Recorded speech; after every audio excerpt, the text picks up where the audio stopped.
அனைவருக்கும் வணக்கம். இன்று ஜூன் 20, 2026 எஸ்.கே. ராஜன் அண்ணா அவர்களின் தலைமையில் முத்துலிங்கம் எழுத்துலகு என்ற ஒரு மாமனிதருடைய எல்லாரும் வாசிக்க வேண்டிய ஒரு ஈழத்து எழுத்தாளர் புலம்பெயர் நாட்டில் பணி நிமித்தம் 1972 பல நாடுகளை சுற்றி வேலை பணிகள் செய்து விட்டுட்டு கனடாவில் போய் தன்னுடைய ஓய்வு காலத்தில் பல எழுத்துக்களை, பல இலக்கியங்களை, பல கட்டுரைகளை, சிறுகதைகள் போன்ற விடயங்களை எழுதியிருக்கிறார். அந்த வகையில் முத்துலிங்கத்தின் எழுத்துலகு என்ற நூல் அறிமுக விழாவும் இங்கு நடைபெற்றிருக்குது. முத்துலிங்கம் அவர்களின் எழுத்துலகம் பற்றி எல்லாரும் என்ன பேசுகிறார்கள்? அதில் முக்கியமாக அகரன் என்னும் புலம்பெயர் நாட்டு ஈழத்து தமிழ் எழுத்தாளர் பிரான்ஸ் நாட்டில் வாழ்ந்து கொண்டிருக்கிறார். இளம் வயது எழுத்தாளர் தான், ஆனால் அவருடைய பேச்சு அப்படி கம்பீரமாக இருக்கும். அவர் வெறும் பேச்சாளர் மட்டுமல்ல, சிறந்த எழுத்தாளரும் கூட. அவர் முத்துலிங்கம் அவர்களை பற்றி என்ன பேசுகிறார் என்று பார்ப்போம், வாருங்கள். இந்த நூல்களின் அறிமுகம் எழுதிய இருவரும் கனடாவில் இருக்கின்றார்கள். அவர்கள் யாருமே இங்கு பிரசன்னமாகவில்லை. ஒரு புத்தக திருவிழாவுக்கு இத்தனை அறிவான தலைகள் வந்திருப்பது ஒரு சந்தோஷமான விஷயம். அது ஒரு பரிசு நகர்வு. தமிழ் மொழிக்கு மீண்டும் வணக்கம். பௌசரோடைய பணி பற்றி ஏற்கனவே நான் எடுத்து கூறியிருந்தேன். அது புத்தக கண்காட்சி. இப்பொழுது இந்த நூல்களின் அறிமுகம் எழுதிய இருவரும் கனடாவில் இருக்கின்றார்கள். அவர்கள் யாருமே இங்கு பிரசன்னமாகவில்லை. அவர்களின் நூல்களை ஏந்தி வந்து இந்த இடத்திலே அதற்குரியவர்களை எல்லாம் அழைத்து அறிமுக விழாவை நடத்துவது என்பது இந்த துறை மீதான பற்றுதலே ஒழிய வேறு எதுவும் அல்ல. இதனால் அவருக்கு பெருமளவில் பணம் சேரப்போவது என்பது அல்ல. கணக்கு பார்த்தால் நஷ்டம்தான் இருக்குமே தவிர லாபம் என்பது இருக்காது. ஆனாலும் இந்த படைப்பாளிகளை மேன்மைப்படுத்தப்பட வேண்டும் என்கின்ற பெருநோக்கோடு அவர்களுடைய நூல்களை எடுத்து வந்து இங்கே அறிமுகம் செய்து வைக்கின்றார். அந்த வகையில் அடுத்ததாக முத்துலிங்கத்தின் எழுத்துலகு நூல் அறிமுகம் செய்யப்படுகின்றது. இந்த நூலை தொகுத்திருப்பவர்கள் பால சபேசன், எம். பௌசர் ஆகியோர். தமிழ் இலக்கிய பரப்பில் தளராது பயணிக்கும் காத்திரமான படைப்பாளி முத்துலிங்கம் அவர்கள் மாணவ பருவத்திலேயே நாடகம், கவிதை, சிறுகதை, கட்டுரை என எழுத தொடங்கியவர் 90 வயதிலும் எழுதுகிறார், வாசிக்கிறார், விமர்சிக்கிறார். பாடசாலை காலத்திலேயே சஞ்சிகை ஆசிரியராக திகழ்ந்துள்ளார். விஞ்ஞான பட்டதாரி, பட்டய கணக்காளர் ஆன பொழுதிலும் இலக்கியத்தில் ஈடுபாடு கொண்டு தீவிரமாக உழைத்து வருகிறார். 21 வயதில் இவரது முதல் சிறுகதையான ஊர்வலம் பிரசுரமாகியது. கொழும்பு பல்கலைக்கழக தமிழ்ச்சங்கம் 1959 இவரை நாடக ஆசிரியராக அறிமுகம் செய்திருக்கிறது.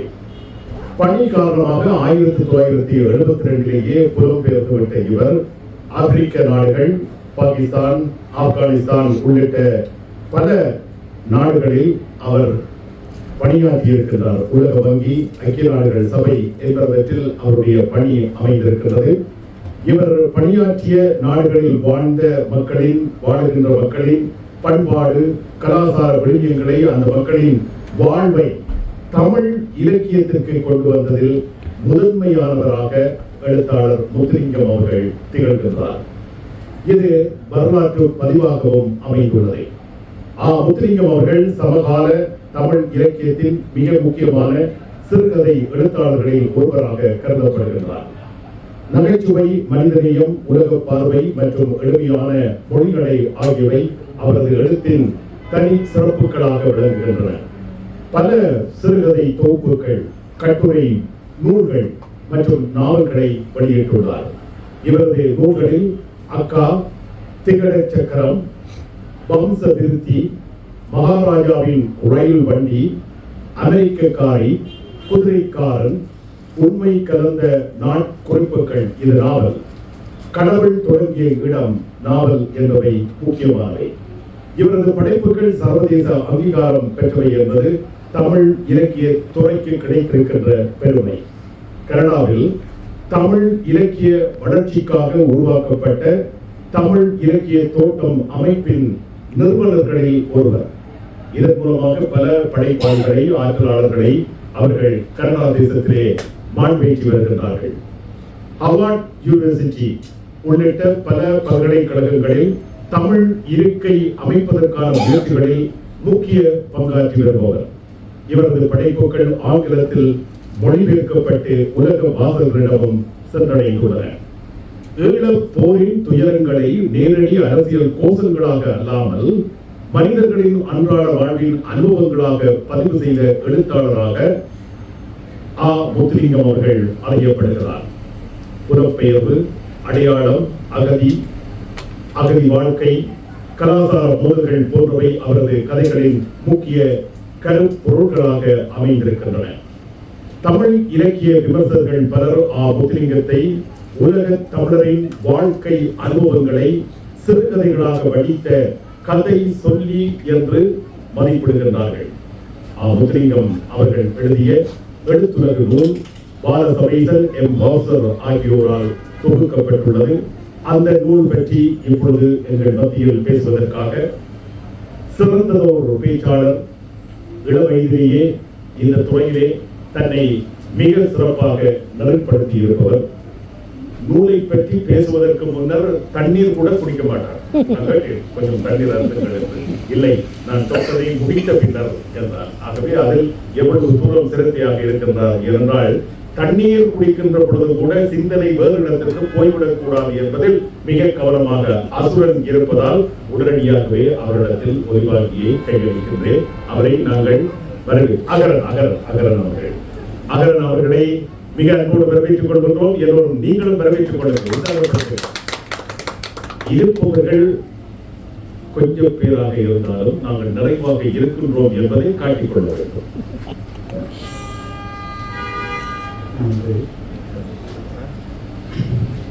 இங்கே வந்திருக்கின்ற பெரியோர்கள், இலக்கிய ஆர்வலர்கள், எல்லோருக்கும் என்னுடைய அன்பான வணக்கம். நான் முதலில் அசுரனாக இல்லாமல் அகரானாக இருக்க முயற்சி செய்கிறேன். இரண்டாவது, அவர் எல்லாருமே அதிகமாக முஸ்லிம்கள் பற்றியை அவ்வளவு இடத்தையும் சொல்லிவிட்டார்.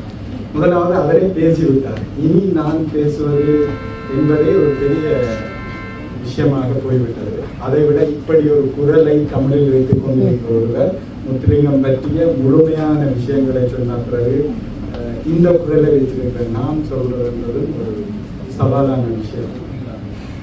ஒரு புத்தக திருவிழாவுக்கு இத்தனை அறிவான தலைகள் வந்திருப்பது ஒரு சந்தோஷமான விஷயம். அது ஒரு பாரிஸ் நகரிலே தமிழ் மொழிக்கு. ஏனென்றால் நான் லெட்டிசியா இருக்கேக்க இந்த இடத்துல அதை சொல்ல விரும்புகிறேன். என்னென்றால் கடந்த 30 ஆண்டுகளாக நாங்கள் இங்கே பள்ளிகளை நடத்தி கொண்டிருக்கிறோம், பரீட்சைகளை நடத்துகிறோம்.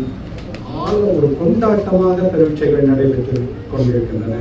நாங்கள் வெற்றி பெற்ற ஒரு சமூகமாக எங்களோட மொழியை விடவில்லை என்று மார்கட்டி இறுகி கொண்டு போகிறோம். ஆனால் இந்த 30 ஆண்டுகள் கல்வி கற்ற பிள்ளைகள் கிட்டத்தட்ட 40 பேரை எட்டியிருப்பார்கள்.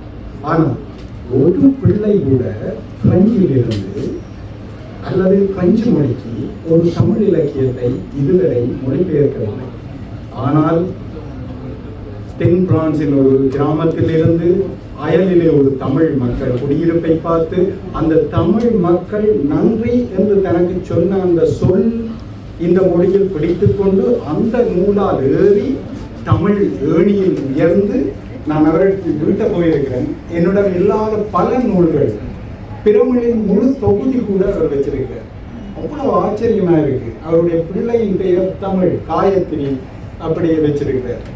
அப்ப நாங்கள் எங்கள் கல்வி திட்டங்களில் எதை சொல்லிக் கொண்டிருக்கிறோம்? பரீட்சையையும் மீண்டும் போட்டி மனப்பான்மையையும் மீண்டும் 37 இயக்கங்கள் தோன்றியவர்களுக்குள் செத்துக் கொண்டதையும் அழித்துக் கொண்டதையும் ஒரு போராட்ட தியாகத்தை மீண்டும் நாங்களே அழித்துக் கொண்டதை போல எங்கள் பிள்ளைகளுக்கு நாங்கள் இந்த மொழியை கொடுத்திருக்கிறோம். அந்த கேள்வியை நீங்கள் முன்வைக்கிறேன் லெட்டிசியா மூலமாக.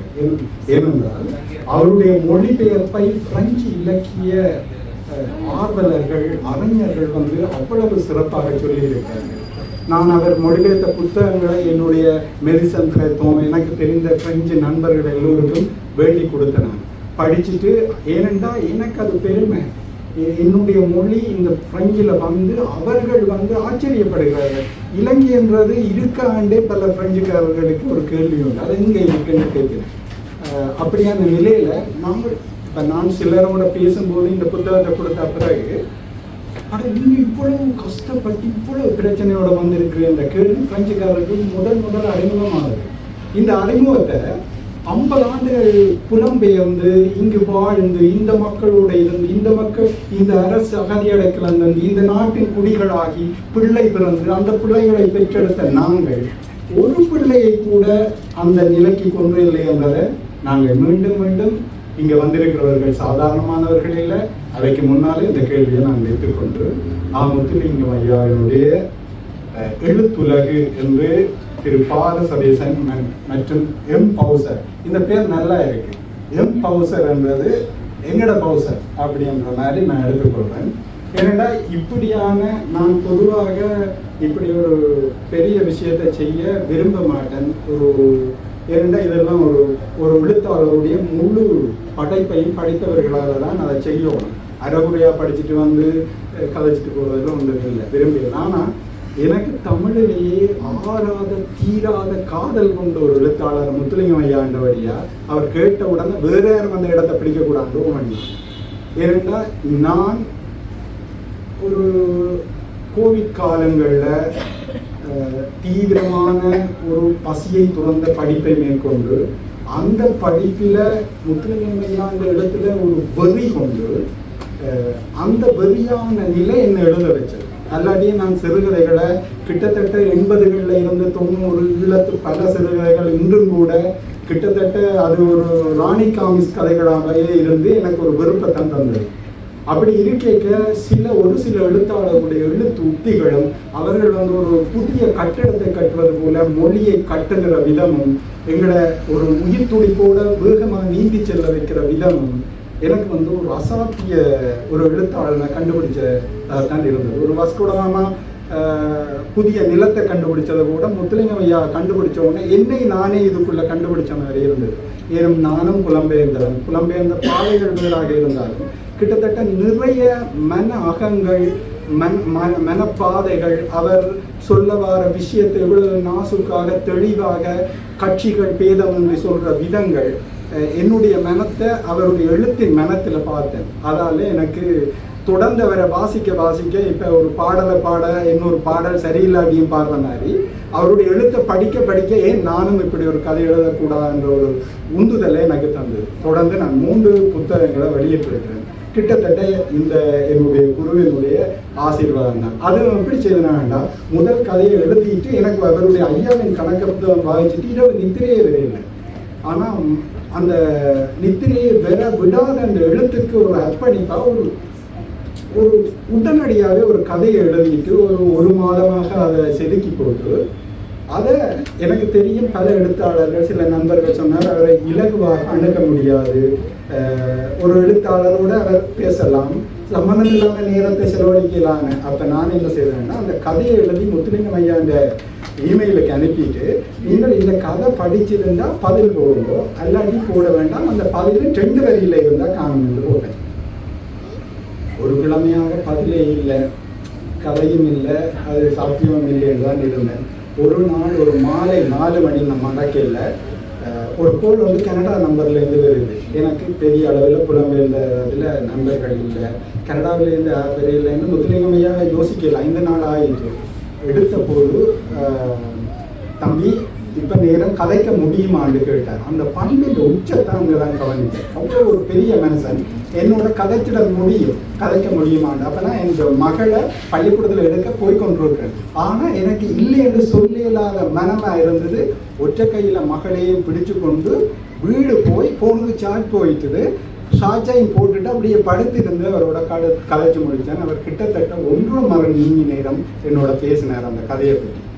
ஒரு பெரிய எழுத்தாளர் ஒரே ஒரு முதல் கதையை அதை படிச்சுட்டு 1.5 மணித்தியாலும் என்னோட பேசினாருன்னா அவர்கிட்ட இருந்து அந்த அற்புதங்களை சொல்லி மாட்டார். ஏனென்றா அவர் பேசும்போதே என்னை அறியாமல் இந்த கதையை கேட்டுட்டு சொல்கிறார், நீங்கள் ஒரு ரத்தின குவியலுக்கு மேலே இருக்கிறீங்களோ, உங்களுக்கு கீழே ரத்தினம் இருக்கிறது தெரியாது, நீங்கள் நல்லா எழுதுங்க இப்படி இதுகளை உங்களுடைய அனுபவங்களை. அது ஒரு பெரிய ஆசீர்வாதமாக இருந்தது எனக்கு. அப்போ அதோட நான் உறுதியாக ஆரோடையும் வாதிடையிலும் முத்துலிங்கம் ஐயாவினுடைய எழுத்தின் ஒரு சொல்லை கூட நான் விட்டு வைக்கல. அடுத்தது அவர் எழுதி வாரது என்னதோ அதை முதல் படிப்பேன். அவ்வளோ ஒரு வெறித்தனமான காதலன். சஞ்சயன் செல்வமாணிக்கம் என்று நோர்வேல இருந்தார். அவரை சந்தித்த போது அவர் சொன்னார், ஐரோப்பாவின் முத்துலிங்கம் ஐயா என்ற ரசிகர் தலைவன் தான் தான். முடிஞ்சா வாங்கோ ஒரு மேசையில இருந்து படைப்புகளை பற்றி பேசி யார் தலைவர் என்பதை முடிவு செய்யும் என்று கேட்டேன். அவ்வளவுக்கு அவருடைய படைப்பில் நான் ஆழமான காதல் கொண்டிருக்கேன். இந்த புத்தகத்தில் என்னென்னா 15 முக்கிய எழுத்தாளர்கள், அறிஞர்கள், ஆர்வலர்கள் முத்துலிங்கம் ஐயாவுடைய படைப்புகளை பற்றி எழுதியிருக்கிறார்கள். அப்போ அந்த படைப்புகளை பற்றி எழுதியிருக்க இதில் ஒரு நல்ல விஷயம் என்னென்னா, அவருடைய படைப்புகளை பேராசிரியர் கைலாசபதியில் இருந்து அனோஜன் பாலகிருஷ்ணன் வரை, இன்றைய இளம் எழுத்தாளர் வரை எழுதியிருக்கிறார்கள். அப்போ அந்த அவை ஒவ்வொருத்தருடைய காலகட்டத்தில் முத்துலிங்கம் ஐயாவினுடைய பார்வையை இதில் நான் பார்த்து ரசிக்க முடியுது.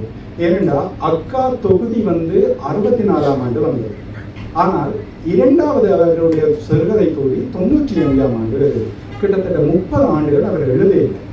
அந்த எழுத்து பறவை என்ன செய்தால் 72ஆம் ஆண்டு நாட்டை விட்டு வெளியேறிய ஆப்பிரிக்க கண்டத்துக்கு போய் அவர் தன்னுடைய வேலை, உலக வங்கி, பல முக்கியமான பெருமதியான உலக தரத்திலான வேலைகளில் ஈடுபட்டாலும் இதுதான் அந்த இலக்கிய மனம் என்பது. அந்த மனமப்பை தமிழ் இலக்கியத்திலையும் ஆங்கில இலக்கியத்திலும் உலக மனங்களை இலக்கியமாகவே உள்வாங்கிக் கொள்கிறது. அது ஒரு பெரும் பறவையாக தனது குஞ்சுகளுக்காக அந்த 30 ஆண்டுகளும் புத்தகங்களிலும் இலக்கியங்களிலும் தானியங்களை சேர்த்து கொண்டே இருந்தது. அது அதை பழுதாக விடையில்லை, தன்னுடைய இறப்பைக்கு அதை பாதுகாத்து கொண்டே இருந்தது. அவருடைய பேட்டியில் சொல்கிறார், பாகிஸ்தானில் கேட்கதான் அந்த இரண்டாவது தொகுப்பை வெளியிடுறார்.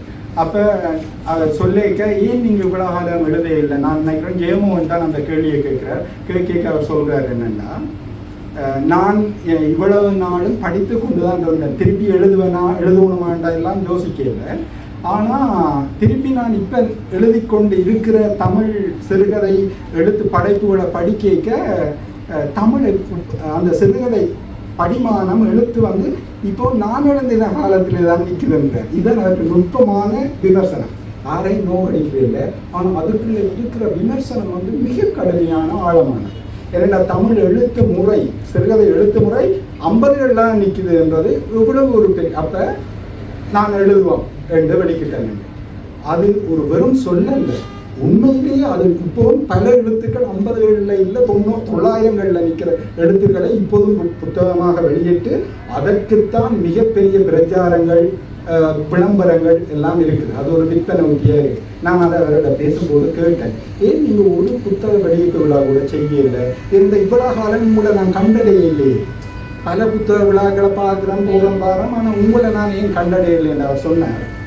இந்த வாழ்வில் அற்புதமான ஒரு வசனம். அவர் சொன்னார், பூவை தேடித்தான் தம்பி தேனி போகணும், தேனியை தேடி பூக்கள் போனால் என்ன நடக்கும் பார்த்தீங்க? இவ்வளோ நாள் காத்திருந்து நீங்கள் உங்களோட கதைக்கிறீர்கள்.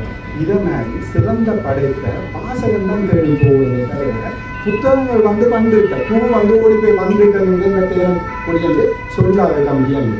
என்கிட்ட எனக்கு ஒரு அறிவுரை சொன்னார், நீர் இந்த அறிவுரை ஏற்றுக்கொள்ளாதையும் இந்த உலகத்தில் விளம்பரங்கள் தான் சரியன்று. ஆனால் அவர் 2வது சொன்ன அறிவுரையை நான் ஏற்றுக்கொள்ளல. அவருடைய அதே பாணியைத்தான் நானும் எடுத்துக்கொண்டேன். எழுதுவது எங்கள் கடன். ஒரு புத்தக வெளியீடும் நான் செய்ய போறதும் இல்லை. கிட்டத்தட்ட அவருடைய பாணியை படித்தவர்கள் படிக்கட்டும், படிக்காட்டி ஒன்றும் கவலை இல்லை. ஒருவன் படித்தால் அதில் இருப்பது சிறப்பென்று எடுத்துக்கொண்டாலே போதுமானது. இதற்கு ஏனென்றால் நடக்கிற விளம்பரங்களை பார்க்க போது அச்சம் தான் தெரியுது. ஏனென்றால் ஒரு இந்த இடத்துல போய் நாங்கள் அதே விளம்பரத்தை செய்யணுமான்னு தோணுது. அப்போ பல விஷயங்களை அவற்றை எழுத்தின்ற வாழ்க்கையில இருந்தே நான் செயற்படுத்திக்கணும். உதாரணமாக ஒரு கட்டுரையில மகள் ஒரு குதிரை தொட்டிலில் ஒரு குதிரை வளாகம், ஒரு கிட்டத்தட்ட இப்போ அழிந்து வருகிற குதிரை அமெரிக்காவில் உள்ள குதிரை பண்ணைக்கு போகிறாங்க. அப்போ மகளுக்கு திருமணம் செய்து குழந்தை பெறையில். அப்போ அமெரிக்காவில் ஒரு முறை உண்டு, ஒரு ஒரு ஒரு விழுமிய முறை இருக்குன்னா குதிரைக்கு கொண்டு கேரட் கொடுத்தால் குழந்தை கிடைக்கும் என்று ஒரு இது. அப்போ இவர் அடுத்த முறை மகளையும் கூட்டிகிட்டு ஒரு கரெக்டன் கொஞ்சம் வேண்டிக் கொண்டு குதிரையை கொடுக்க சொல்கிறார். அப்போ மகள் என்னென்னு பார்த்துட்டு அவள் அந்த கரெக்டை ஒரு குதிரை, அந்த குதிரை என்னென்னா விரலை கடிச்சிருக்கு. அப்போ இதெல்லாம் கட்டுரைகளில் எழுதுகிறேன். இப்போ எனக்கு என்னென்னா முத்துலிங்கம் ஐயாவுடைய சிறுகதைகளுக்கு பாய்ச்சப்பட்ட வெளிச்சம் அவருடைய பேட்டிகளுக்கும் அவர் பிற்காலத்தில் எழுதிய கட்டுரைகளுக்கும் இதுவரை பாய்ச்சப்படவில்லை, இந்த புத்தகம் உட்பட என்பதை எனது விமர்சனமாக வைக்கிறேன். என்னென்னா இது விமர்சனம் என்ற அந்த வேண்டுகோள், என்னுடைய ரசனையில் இந்த வேண்டுகோளை வைக்கிறேன். ஏனென்றால் சிறுகதையை இவ்வளவு ரத்தினமாக எழுதி முடிச்ச கிட்டத்தட்ட 150-200 சிறுகதைகள் வரும். என்னால் கிட்டத்தட்ட ஒரு 50 சிறுகதையில் நீங்கள் இந்த ராத்திரி கூட இருப்பீங்கன்னா 50 சிறுகதைகளையும் நான் சொல்லுவேன். மிகச்சிறந்த கதாசிரியாக பகவான் செல்லத்துறை வந்தபோது நான் பரிசிலிருந்து சுவிசு கதையை கொண்டு விட போனான். அந்த கார் பயணம் பூராக முத்துலிங்கம் ஐயாவுடைய கதையை சொல்ல அவர் சாஞ்சிருந்து அகரன் சொல்லுங்க என்று அப்படியே கேட்டுக்கொண்டு வந்தார். ஏனென்றால் அவ்வளவு எனக்கு கிட்டத்தட்ட ஒரு 10 தடவையாக படித்து பல கதைகள் மனப்பாடம். இதில் பல நீங்கள் இதை படிக்கத்தான் போவீங்கள். பல கதைகள் எல்லோரும் பேசிய கதைகள், பேசப்பட்ட கதைகள், புகழ்ந்துரைத்த கதைகள், சில தவறவிட்ட கதைகளை நான் இங்கே உங்களுக்கு சுட்டி காட்டலாம்னு நினைக்கிறேன். ஒரு ஈழத்தில் யுத்தம் நடந்த சூழலுக்குள்ள ஒரு வாழ்ந்த குழந்தையாக, ஒரு யுத்தத்தின் குழந்தையாக நான் பொற்கொடியும் பார்ப்பாள் என்ற ஒரு கதை ஒன்று. அந்த கதை மிக ஒரு சின்ன சம்பவத்துணுக்காக முத்துலிங்கம் ஐயா அந்த இயல்பு ஒரு சம்பவங்களாக இலகு மொழியில் எடுத்துக்கொண்டு வந்து அதுக்குள்ள ஒரு மிகப்பெரிய விஷயங்களை வைக்கிறான் அவற்றை கட்டுமானம். அதை விட மிக மெல்லியதான ஒரு சோகத்தை ஒரு பூக்களாலான புன்சரிப்பாக கட்டிய கொண்டு வந்து கொடுக்குறதான் அவருடைய மிகச்சிறந்த எழுத்தின் வெற்றிக்கு. இந்தியா கூட, இந்திய உலகு, தமிழ்நாடு எங்குமே அவர் கொண்டாடப்படுகிறது காரணம். அதில் இது விடுபட்ட ஒரு கதையாக பார்க்குறேன். அதிகமாக ஆக்கள் பேசாத கதை பொற்கொடியும் பார்ப்பாள். ஒரு பெரும் சம்பவம், கனடாவில் ஒரு விழா நடக்குது. அங்கே பொற்கொடி அம்மையார் எழுவார மிக பழைய பாடல் ஒன்றில் அந்த பொற்கொடியும் பார்ப்பாள் ஒரு தமிழ் பாட்டில் வருது. அதில் பொற்கொடி என்ற பேர் அவர் எங்கேயுமே சந்தித்ததில்லை. யாழ்ப்பாணத்திலேயோ வேறு உலகம் போன இடத்துல எங்கேயுமே சந்திக்கவில்லை. ஆனால் கனடாவில் ஒரு கல்யாண வீட்டில் இருக்க பக்கத்தில் இருக்கிற பொற்கொடி என்று அறிமுகப்படுத்திங்க. அப்போ அவளோட கதைக்க துவங்கிக்கே அவள் துவங்குறா. அப்போ உங்களுக்கு கேப்டன் ரேணுகாவை தெரியுமான்னு கேட்குறேன். அவளுக்கு ரேணுகா, கேப்டன் ரேணுகா என்று சொல்றதுல அவ்வளவு பெருமையாகவும் ஒரு உருமாப்பாகவும் இருக்குது. அப்போ அவர் கேட்குறேன், யார் கேப்டன் ரேணுகா என்ற 72ஆம் ஆண்டு வந்தவருக்கு கேப்டன் ரேணுகாண்ட யார் என்றவருக்கு. அப்போ கோட்டை அடிவாட்டில் முதலாவது போய் சேர்த்த அந்த டீமின் தலைவி தான் கேப்டன் ரேணுகா. அவள் இந்த அம்மா தான் நான் என்ற ஆரம்பமாக. அதன் போல வார அந்த கதை அது முடிக்க ஒரு அசாத்தியமான ஒரு சின்ன வரியில் ஒன்றை முடிச்சுட்டு போகிறாரு. அப்படின்னா கேப்டன் ரேணுகா யாழ் கோட்டையை போர்த்துகேயரிடமிருந்து ஒல்லாந்த பிடிக்கிறதுக்கு 107 நாள் எடுத்துக்கொண்டதான். அதே போல விடுதலை புலிகள் இலங்கை இராணுவத்திலிருந்து கோட்டையை கைப்பற்றுவதற்கு 107 நாள் எடுத்துக்கொண்டதான். அதை திலீபன் அவர்கள் இறந்து 3 வருடங்கள் நினைவு நாள் அன்று புலிகள் அந்த கோட்டையை பிடிக்கல. அப்போ இந்த கோட்டையை பிடிக்கிறதுக்கு 1 மாதத்துக்கு முன் தீவிர சண்டையில் அந்த கேப்டன் ரேணுகா தன்னுடைய டீமோட பாஞ்சு குதிச்சு உள்ளுக்கு போய் அடிபடுறா. இராணுவம் ஒரு மழையாக செல்ல போட்டு அவ்வளோ பேரும் செத்துருக்கேன். ஆனால் 1 மாதமாக அந்த வீரர்களுடைய பொடி கோட்டைக்குள்ளான் இருக்குது. அப்போ கோட்டை புலிகள் கைக்கு விழுந்த உடனே மக்களை பார்க்க வெளியில. அப்போ கேப்டன் ரேணுகா அந்த பொற்கொடி அம்மா மூத்த மகனை கூட்டிட்டு ஓடி போகிறான். போய் பார்த்தா எல்லாம் அழுகி வல்லூர்கள் கிராந்துகள் எல்லாம் சாப்பிட்டு சதைகளாகவும் அங்கங்கு எலும்புகளாகவும் கொடிகள் எல்லாம் இலையான்களாகவும் அப்படியே இருக்குது. ஆனால் பெத்த தாய்க்கு அது இலையான லெவலோ, பெத்த தாய்க்கு அது சதை துண்டுகள் லெவலோ, அது உயிர். அப்போ அவள் தேடி தந்தா மதியம் மட்டும் தேடி மகளை கண்டுபிடிக்கல. ஆனால் அதுக்குள்ள ஒரு உடல் தான் மகளிட உடல் என்று அந்த போராளிகள் சொல்லினேன். பிறகு மாலையில் ஒரு முடிவெடுக்கினேன். ரேணுகா சின்ன விளையாடைக்கு இதில் வட்டுவாரி குத்தி 3 தையல் இருக்குது. அப்போ அந்த கையை மட்டும் இலக்கு வச்சு தேடிக்கொண்டு போயிருக்கு ஒரு உடல். ஒரு கையில் கிரனைட்டோட ஒரு கை சிதறண்டு கிடக்கு. மூத்த மகன் ஓடி போய் கையை பார்க்குறான். அதில் அந்த 3 தையல் தெரியும். அப்போ ஓடி போய் என் மகளை பார்த்தேன். அரைவாசி அழுகியதும் அரைவாசி கொளுத்தென்றும் இல்லாமல் போன மகளை 2 வருடங்கள் காணாத மகளை அள்ளி அணைத்து மடியில் 2 வருட அழுகை அணைத்து அழுது முடித்தேன் என்று அவர் கூறார். அந்த வரி நான் கிராமங்களையும் ஒவ்வொரு போராளியும் செத்து முடிய அந்த வீடுகளுக்கு உடல் வருகிற போது அந்த வீடுகளில் இருந்து தாய்களின் அந்த மன ஓசை மாதிரியே நான் அசைச்சேன். பவா செல்லத்துறைக்கு இந்த கதையை நான் சொல்லிக்க அவையும் அழுதல நானும் அழுதேன். அப்படியான இவர் புன்னகையோடு சொன்னாலும் அவ்வளவு ஆழமான விஷயங்களை அவர் சொல்லியிருக்கார். மற்றது முத்துலிங்கம் ஐயாட்ட ஒரு விமர்சனத்தை பொதுவாக இருக்கிறேன். அவர் 72ஆம் ஆண்டே புலம்பெயர்ந்து போயிட்டார், அவர் ஈழத்தின் போர் கதைகளை எழுதவில்லை அப்படின்னு. இவர்கள் படிக்காதவர்கள், தொடர்ந்து படிக்காதவர்கள், அல்லது படிப்பை ஒரு கட்டத்தோடு நிறுத்தியவர்கள் தான் இந்த விமர்சனத்தை எழுதினார். ஒரு கதை எழுதியிருக்கிறார், எல்லாம் வெல்லும் என்று ஒரு கதை. அதாவது விடுதலை புலிகளில் மிக முக்கியமான பெண் தளபதியை பற்றிய ஒரு கதை. இதுவரை களமுனையில் நின்று போராடி யுத்தகலத்தில் உள்ள யாருமே எழுத இயலாத பலம் கொண்ட அந்த கதை. நீங்கள் நிச்சயமா படிக்கணும் என்று அவர் சொல்றேன். இன்னொரு கதையை நான் உங்களுக்கு தெரிவிப்பேன். யாருமே இந்த புத்தகத்தையும் சொல்லல, புகைக்கண்ணர்களையும் பேசினேன். அதை ஒரு திரைப்படமாக எடுத்தா ஒரு கிளாசிக்கல் அருமையான ஒரு படம். கிட்டத்தட்ட போர்த்துகேய காலத்தில் இருந்து யுத்தம் துவங்கிய ஆரம்ப காலத்தில் வாழ்ந்த மனிதர்கள் அந்த 50களில் லண்டனுக்கு படிக்க போகிற ஒரு ஆணுக்கு பெண்ணுக்குமான கதை. ஒரு முக்கியமான கவிஞர் முத்துலிங்கம் ஐயாவுடைய படைப்புகளை பற்றி அவர் ஒரு மேல்தட்டு வர்க்க சாதிய மனப்போக்கு கொண்டவர் என்று சொல்லியிருக்கார். எனக்கு முழுமையாக அவருடைய படைப்புகளை படித்தவன் என்ற முறையில் சொல்கிறேன்.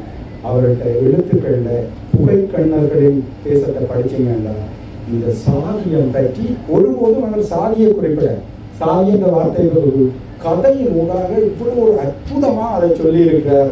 இந்த ஒரு வரலாற்று ஒரு மானிடவியலை இந்த சாதிகள் மனித வர்க்கம் பற்றி அந்த ஒற்று கதை அவ்வளோத்துக்குமான ஒரு பாடமா அழகியலா அற்புதமா இருக்கும். அதை விட எல்லாரும் சொல்வதுதான் அவருடைய எழுத்துல இருக்கிற பகில் ஒரு புன்னகை. அது இந்த தமிழ் எழுத்துலகிலேயே மிக அருமையான விஷயம். நாங்கள் இவ்வளவு சோகத்தை சந்திச்சிருக்கிறோம், வலிகளை சந்திச்சிருக்கிறோம். இவ்வளவு வலிகளை இவ்வளவு வாழ்க்கையை சிரிக்காம ஒரு கதையை கூட படிக்க முடியாது, புன்னகைக்கு கொண்டே படிக்க முடியும் என்ற ஒரு எழுத்துன்றது இலங்குவா வாய்த்து விட போவதில்லை. நான் அதை புரிந்து கொள்றேன். அவர் ஆங்கில இலக்கியத்தில் அற்புதமான ஒரு படிப்பாளர் என்பது அவர் எடுத்த பேட்டிகளில் தெரியும். கிட்டத்தட்ட சிறுகதைக்கு நோபல் பரிசு பெற்றவர்கள் இருந்து, ஹயால் ஒலிம்பிக்கில் வின் பண்ணவர் இருந்து, வியட்நாம் போரில் உடையில்லாமல் ஓடி என்று அகதியாக கனடாவில் இருக்கிற பெண்களை அவர் தேடி நேரடியாக பேட்டி எடுத்து தமிழுக்கு தந்திருக்கிறார். அவரை போல ஒரு பணியை இதுவரைக்கும் ஒரு தமிழ் அறிஞரோ எழுத்தாளரோ பேராசிரியரோ யாருமே செய்யவில்லை. இதெல்லாம் பேராசிரியர்கள் செய்கிற பணி. அந்த பணியை ஆங்கில எழுத்துலகின் ஆங்கில இலக்கிய உலகின் முக்கியமானவர்களை ஒரு தமிழ் இலக்கியவாதி நேர போய் ஆங்கில இலக்கியவாதிகளிடம் ஆங்கில இலக்கியங்கள் பற்றி கேள்வி கேட்டு அவர்களோட விவாதிக்கிறதுன்றது சாதாரண விஷயம் இல்லை. நான் நினைக்கிறேன் அவருடைய எழுத்தின் நுட்பங்கள் எல்லாம் அவர் உலகத்தின் வேறு நாடுகளில் மொழிகளில் இருந்து எடுத்து தமிழுக்கு தந்திருக்கிறார் என்று நினைக்கிறேன். நான் கற்றுக்கொள்கிறேன் அவர்களை. அப்ப இதுதான் புலம்பெயர்வு வாழ்வு எங்களுக்கு கிடைக்கிற மிகப்பெரிய செல்வம். என்னென்றா, நாங்களும் புலம்பெயர்ந்த நாங்களும் தருகிற 110 வெளிநாட்டவர்களோடு வாழ்கிறோம். ஆனால் நாங்கள் இந்த வெளிநாட்டவர்கள்ட்ட இருந்து என்னத்தை கற்றுக்கொள்கிறோம்? கற்றுக்கொள்ள நிறையவே இருக்கு. ஒரு ஆப்பிரிக்க மனிதனிடம் இருந்தும் பேரன்பை கற்றுக்கொள்ள முடியும். ஒரு பிரெஞ்சு மக்களிடம் இருந்தும் பேரன்பை கற்றுக்கொள்ள முடியும்.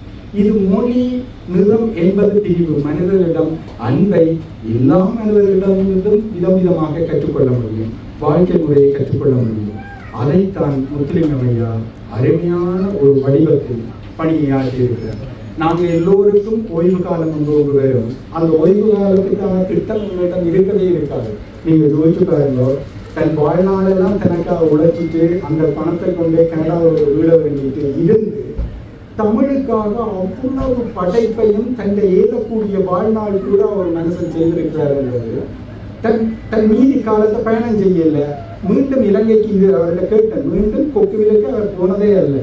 72ஆம் ஆண்டு இருக்கிறார். அப்ப ஏன் ஐயாண்டு கேட்டா அவர் சொன்னார் ஒரு பதில், உண்மையா அப்படி எனக்கு நான் 20 ஆண்டுகள் ஆகியும் மீண்டும் என்னுடைய நிலத்துக்கு போயில அந்த மனநிலை எனக்கு இருக்கு. அவர் சொல்ற தான் வாழ்ந்த காலத்தில் அழகு யாழ்ப்பாணத்தை இப்ப போனா அந்த அழகு யாழ்ப்பாணம் அழிஞ்சு விடக்கூடாதுன்னு நினைக்கிறாங்க. அதாவது நான் போயில்லை.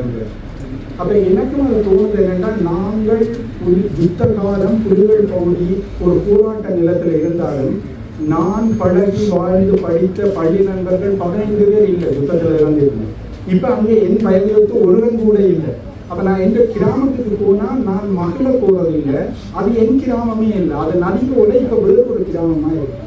நான் நடந்த தோழர்கள் இருந்த இறந்து போன தோழர்கள் இந்த சோகங்களை தான் வெளியே தான் தாங்கிட்டு வர வேண்டியதா இருக்கு. அப்ப கிட்டத்தட்ட அந்த மனநிலை அவர் இதுவரைக்கும் போகாம இருக்கிறார் என்பதில் புரிந்து கொண்டேன். இப்படி முத்துலிங்கம் ஐயாவுடைய கதைகளும் கிட்டத்தட்ட நீங்கள் கட்டுரைகளை நிச்சயமா வாசிக்கணும். ஏன்னா கட்டுரை என்ற ஒரு சிறப்பு இருக்கிறால் அவர் சிறுகதைகள் எழுதி அல்லது அவர் ஒரு புதிய வடிவமாக வைக்கிறார். என்னன்னா கட்டுரைக்கு ஒரு கதையின் தன்மை. ஒரு கட்டுரை நேரடியாக துவங்கும், ஆனால் அது முடியேக்க ஒரு அந்த கடைசி வரிகள் ஒரு சிறுகதையின் தாக்கத்தை ஏற்படுத்தி முடிக்கும். அப்ப இது ஒரு யதார்த்தத்துக்கும் கட்டுரைக்கும் சேர்த்து குலைக்கிற ஒரு புது வடிவமா அவருடைய கட்டுரைகளை பார்க்க முடியும். கிட்டத்தட்ட அவருடைய நாவல் கூட ஒரு சின்ன சின்ன சிறுகதைகளை ஒரு மாலையாக போட்டதுதான் அவருடைய நாட்குறிப்புகளாக இருக்குது. மற்றது அவருடைய நாவலை நான் லெட்டிசியாவுக்கு அறிமுகப்படுத்தினான். லெட்டிசியா வாசிச்சுட்டு அதை நல்லா இருந்தவா என்று சொன்னவா, நான் விரும்புகிறேன், நான் பணம் செலவழிச்சாவது அந்த நாவலை பிரெஞ்சு மொழியில கொண்டு வரணும் என்று விரும்புகிறேன். அது லெட்டிசியா செய்தால் அதுக்கான பண பொறுப்பை நான் ஏற்றுக்கொள்வேன். அதை லெட்டிசியா சொல்லுவோம். ஏனென்றால் கிட்டத்தட்ட நான் 2 வருடங்கள் இலங்கையை விட்டு வெளிக்கிட்டு பிரான்ஸ் மட்டும் கிட்டத்தட்ட 10 நாடுகள் அலைஞ்சேன். பஸ்ஸுகளில் இப்படி அலைஞ்சது. தெற்கிழக்காசியா நாடு பூரா என்னுடைய நாடு, பயணம் செய்த நாடு. அப்ப அந்த அதுல வார நாயகன்ற மன ஓட்டம் எனக்கு அவ்வளவு இழப்புகளை, அவ்வளவு மரணங்களை, பயணங்கள்ல சந்திக்கிறாங்க.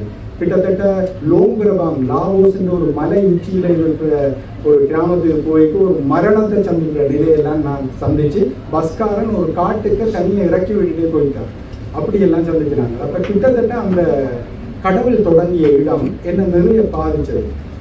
இந்த புலம்பெயர்ந்த அகழி வாழ்க்கைன்ற ஒரு வடிவம். இதை யார் எழுதி இருக்கிறாங்கன்னா, இப்படியான பயணத்தை மேற்கொள்ளாத ஒருவர் அதை எழுதி இருக்கிறாருன்னா அதுக்கு இவ்வளவு உழைச்சி இருக்கிறார். அந்த நான் பயணத்தை மேற்கொண்ட நான் அவ்வளவு நெருக்கமாக உணர்றேன்டா அவருடைய ஒரு படைப்பை பெறுவதற்கு அவர் இவ்வளவு உழைச்சிருக்கிறார் என்பது அதில் எனக்கு தெரியும். அந்த நூல் வெளியானால் அது ஆங்கிலத்தில் வெளியாகி முக்கிய வரவேற்பை பெற்றது.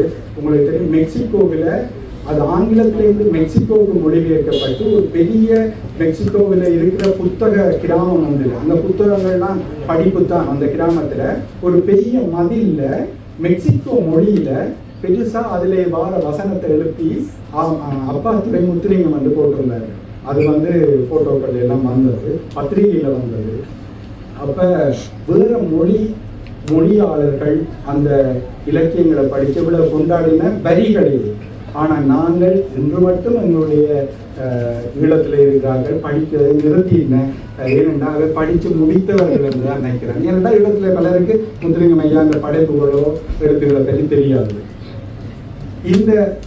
இந்த தொகுப்பு மிக முக்கியமானது. பல காலங்களையும் பல மனிதர்கள் பலருடைய கருத்துக்களை நாங்கள் பார்க்க முடியும். இந்த தொகுப்பில் இன்னும் சேர்த்திருக்க முடியும். என்னென்றால் பிற்காலத்தில் அவர் எழுதின கட்டுரைகளின் சிறப்புகள். அந்த கட்டுரையில நான் பார்த்த முக்கிய விஷயத்தை சொல்லி இதில் நிறைவு பெறலாம் நினைக்கிறேன்.